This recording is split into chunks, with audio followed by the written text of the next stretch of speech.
2013 March Madness. The purpose of this video is to help you fill out your brackets by breaking down the West region. We're going to give you tips on who do we think will emerge into the Elite Eight and the Final Four from this region, as well as tips on what games that could potentially be bracket busters for you in the early rounds. This, many experts think, is the weakest region of the field, with Gonzaga, even though they were a #1 ranked team in the country and have the least losses of anybody of a quality team in the tournament. They're not, a lot of people are not respecting their chances of getting to the Final Four, ourselves included. Historically, Gonzaga was a Cinderella team years past, but no more. They are a powerhouse in college basketball. But can they emerge from their region? We're going to break down the top half of the bracket first, and then look and see what's intriguing in the bottom half. We think the bottom half is where you're going to see your Final Four team emerge. But let's start with Gonzaga. Again, #1 team per region. We think they should get by their 116 matchup, but this is where they could face some problems. Pittsburgh-Wichita State is an intriguing matchup in the 8-9 game. Most of the time you see a one team emerge into the Sweet 16, but Pittsburgh could potentially, with their size and athleticism, cause some problems for Gonzaga. If you're looking for an 8-9 matchup to pick this year, the Pittsburgh-Gonzaga game, if that's the way it plays out, could pose some problems for Gonzaga. We think Gonzaga will make it through, but there's no guarantees. We look to see Wisconsin on the 5 line. They were a Sweet 16 last year, losing to Syracuse last year. They were a 4 seed last year, but they're a 5 this year. A lot of people are going to think Wisconsin's going to automatically emerge, but don't overlook the fact that Ole Miss has a great player in Marshall Henderson, who recently beat Florida in the SEC title game. Marshall Henderson could be a name to remember. If he gets hot, he could take out Wisconsin. We don't see it. We think Wisconsin will emerge, but everybody loves the 5-12 upset matchups, and they historically play out like that for a reason. If you're looking for a 5-12 upset, Marshall Henderson could lead Ole Miss over Wisconsin, although we do think Wisconsin will emerge. Now, Kansas State at #4.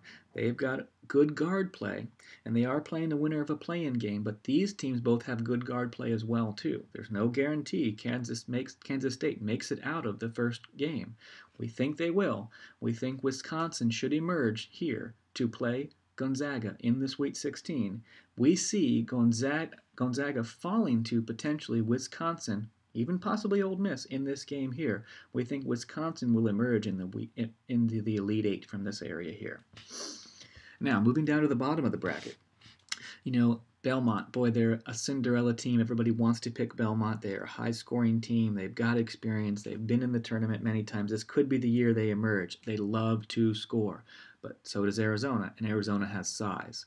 If you're looking for a 6-11 matchup and you want the underdog, but Belmont is a popular pick, but Arizona's size could stop Belmont's run very quickly. We're going to pencil in Belmont because we'd like to see them win, but you just don't really know. Steve Alford's bunch for New Mexico is a 3 seed, has historically disappointed when they've been a higher seed. They should get by Harvard, and they could easily make it to the Sweet 16, and that's what we think will happen. But from a sentimental standpoint favorite, we'd like to see Belmont emerge into this spot. None of this really matters because we think that the Final Four team is going to come from this area here. We don't think it's going to be the winner of Ohio State Notre Dame, although Fred Hoiberg is a great coach and has experience as a player in NCAA tournament play, and his Iowa State team can rain threes down, and if they get their threes rolling, they could easily take out and make it to the Elite Eight. We don't see it happening. We see Ohio State getting by Iona. Iona's a sentimental favorite for us. We like the way they play, but unfortunately the Gales got stuck with the tough 15 seed, and we think Ohio State, with the experience of being in the Final Four last year as a 2 seed, we think Ohio State is going to make a run, not just to the Sweet 16, but we see Ohio State getting to the Elite Eight. And personally, we see Ohio State emerging as the Final Four team from the West region, with the experience of Kraft and Thomas, and the fact that they made it there last year. With all their returning players and their experience, we think Thad Matta's group is the team to emerge from the West. That's just our opinion. We'd like to know what your opinion will be. Please share your thoughts in the comment section below. Thanks for watching.